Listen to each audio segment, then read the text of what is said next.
Assalamualaikum warahmatullahi wabarakatuh. Kembali lagi dengan saya, perkenalkan nama saya Dini Amelia Putri dengan NIM 24030174087. Saya berasal dari kelas Pendidikan Matematika 2024 ini. Nah, di sini saya akan membuat video untuk memenuhi tugas geometri, yaitu pembuktian. Pembuktian dari teorema 10.3 atau teorema kesebangunan sudut-sudut-sudut SD, SD, dan juga SD. Nah, sebelum itu bagaimana sih bunyi dari teorema 10.3? Maka bunyi dari teorema 10.3 yaitu diketahui kesesuaian antara dua segitiga. Jika sudut-sudut yang bersesuaian kongruen, maka kesesuaian tersebut merupakan suatu kesebangunan. Nah, dari teorema ini kita akan membuktikan ya teman-teman apakah teorema ini benar atau salah. Nah, kita ketahui ada dua segitiga yaitu segitiga ABC dan juga segitiga XYZ. Di mana segitiga ABC itu bersesuaian dengan segitiga XYZ. Nah, dengan juga sudut A itu kongruen dengan sudut X. Sudut A itu kongruen dengan sudut X. Dan sudut B itu kongruen dengan sudut Y. Selanjutnya ada sudut C yang juga kongruen dengan sudut Z. Nah, dari yang diketahui ini, maka kita akan membuktikan yaitu segitiga ABC ini akan sebangun dengan segitiga XYZ. Nah, maka langsung saja pada bukti. Nah, di sini ada bukti ya teman-teman. Jadi untuk membuktikan ini, sebentar. Jadi untuk membuktikan ini kan kita ketahui bahwa sudut-sudut yang berkesesuaian itu adalah kongruen. Sudut yang berkesesuaian ini itu udah pasti akan kongruen. Nah, sehingga yang perlu kita buktikan adalah panjang sisi yang bersesuaian itu harus sebanding.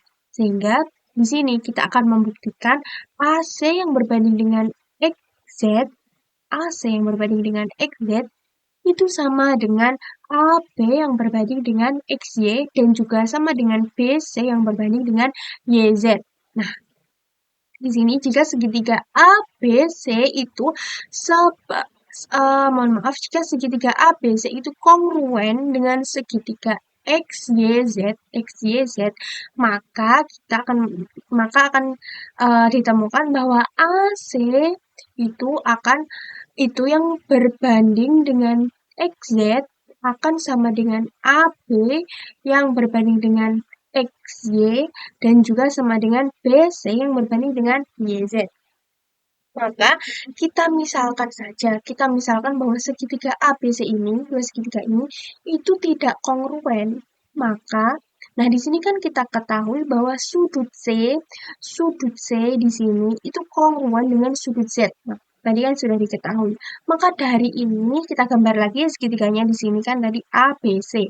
Nah, karena sudut C itu kongruen dengan sudut Z, maka kita sebut sudut C di sini atau juga bisa disebut sebagai sudut Z. Nah, dari sini kan karena sudut CAB, mohon maaf, karena sudut CAB itu kongruen dengan sudut CXY, dengan sudut CXY.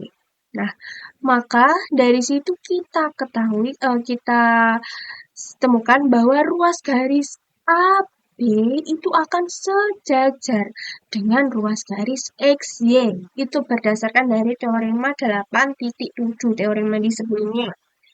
Maka dari situ kita temukan bahwa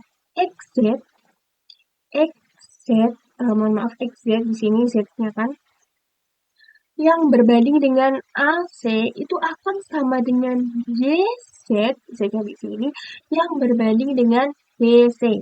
Nah, atau kita balik saja kan bisa kan teman-teman, bahwa AC-nya dibalik di atas, lalu berbanding XZ, itu akan sama dengan BC yang tadi di bawah kita taruh ke atas juga akan berbanding dengan YZ, yang berbanding dengan YZ. Jadi AC berbanding dengan XZ itu sama dengan BC yang berbanding dengan YZ. Itu berdasarkan dari teorema 10.1.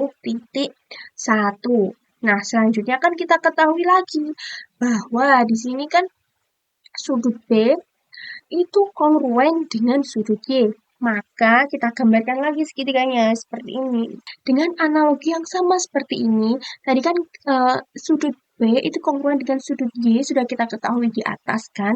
Nah, sehingga kita karena sudut ACB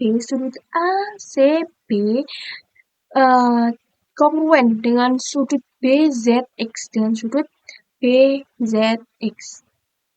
Maka berdasarkan teorema 8.7, sudah pasti ruas garis AC itu akan sejajar dengan ruas garis XZ.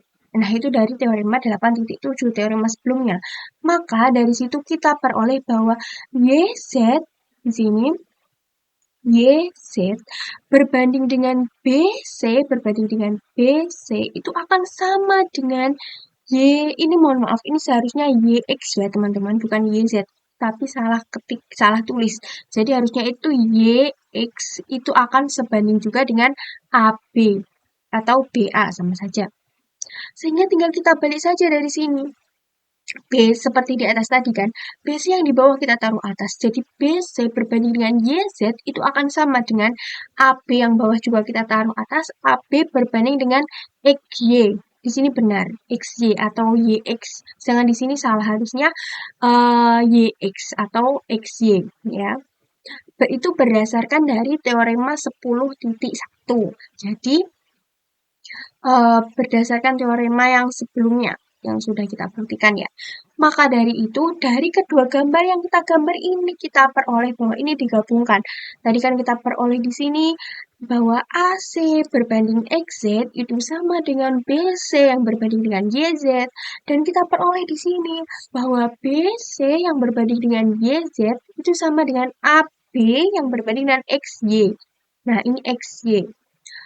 Tolong diingat ini tadi mohon maaf karena salah tulis, seharusnya YX atau XY. Nah, sehingga dari sini, dari kedua gambar ini dapat kita simpulkan bahwa AC yang berbanding dengan XZ itu sama dengan AB yang berbanding dengan XY sama dengan BC yang berbanding dengan YZ karena dua ini mempunyai sama BC yang berbanding dengan YZ. Nah, karena sudut A itu kongruen dengan sudut X, sudut B kongruen dengan sudut Y, dan sudut C kongruen dengan sudut Z, itu yang sudah diketahui di awal. Dan dari dua gambar ini kita menemukan bahwa AC yang berbanding dengan XZ itu sama dengan AB yang berbanding dengan XY, dan juga sama dengan BC yang berbanding dengan YZ. Maka dengan ini berdasarkan definisi kesebangunan telah terbukti bahwa segitiga ABC itu pasti sebangun dengan segitiga XYZ. Jadi segitiga di awal tadi, segitiga ABC itu sudah pasti sebangun dengan segitiga XYZ. Jadi berdasarkan ini teorema 10.3 telah terbukti benar. Sekian penjelasan dari saya, semoga dapat bermanfaat dan dapat membantu dan mudah dipahami. Saya tutup, mohon maaf bila ada salah kata. Saya akhiri, wassalamualaikum warahmatullahi wabarakatuh. Terima kasih.